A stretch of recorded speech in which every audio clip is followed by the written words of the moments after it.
Welcome back to another Nourish to Flourish segment with yours truly, Megan the Trainer, a registered dietitian.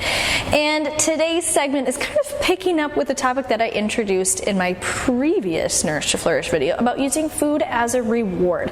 And I wanted to kind of circle back to this relatively quickly because I want to equip some of you who are raising the next generation of eaters. If you have little kids at home, whether they are a toddler, whether they are school-aged, even middle school, high school, so that way we can help them set themselves up for a better relationship with food. And hey, maybe this might even help you in your relationship with food. So I talked about in a nutrition mindset of I deserve this, or I was good today so I can have XYZ treat.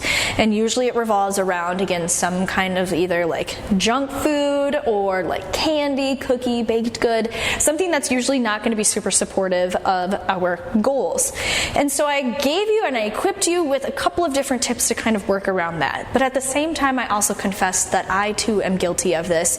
And I too am guilty of maybe not setting up my son Beau for the best opportunity because of potty training right now. And we are almost out of the clearing of potty training, but we have been using mini chocolate chips, little itty bitty clean sprinkles, or even just like fruit popsicles as, ways to kind of help get him motivated to put his business on the potty. So here are some things that I did and am actively doing to kind of help walk ourselves back from the slippery slope. Number one, kind of like what I mentioned in the last time, is if we are going to use food as a fuel, then make it work for you, or choose quality. So if we're going to give Beau some popsicles for going potty, or for sitting on the potty, for putting it in his little potty, then I'm going to find some quality popsicles. So I'm looking for ones that are made from real fruit, that aren't going to have a lot of added sugar, that don't have just a lot of additives in general to them. So that way, if he is going to have a treat, it's at least going to be something that is at least a little friendlier to his body.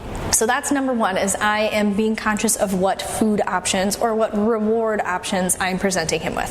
Option number two, I'm also pulling back on the conditions behind it, where he's not necessarily getting a sucker or a cookie right away as soon as he puts it in the potty. Maybe I'll say, hey, you know what? You can have a cookie today. Let's have it with lunch. All right? So we'll eat it when you have your lunchtime. So that way he can still get his cookie, but now we can keep it grouped together with another healthy, well-rounded, balanced meal. And that way it's not putting him on like a sugar craze of where we're spiking and tanking his blood sugar. And then number three, we're going to step away from using food as a reward in general. So going somewhere like Dollar Tree and letting him pick out some little trinkets and little toys, and then having a little potty basket where once he goes to the bathroom, then we can let him pick a little toy out.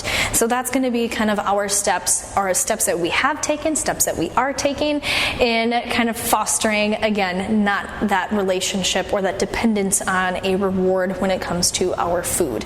So going forward, that's going to be kind of the same thing too, where if we're going to go and get maybe some Culver's custard for fun, we would do it just like that, for fun, without having any other conditions around it. Again, whether he's been good, we're having special occasions. I mean, it's still fun to go and celebrate on special occasions and get ice cream for your birthday. But at the same time, as we can kind of make this a more neutral experience without having a certain feeling or emotion or occasion connected to it. So now that you know better, let's go out and do better so we can all be better.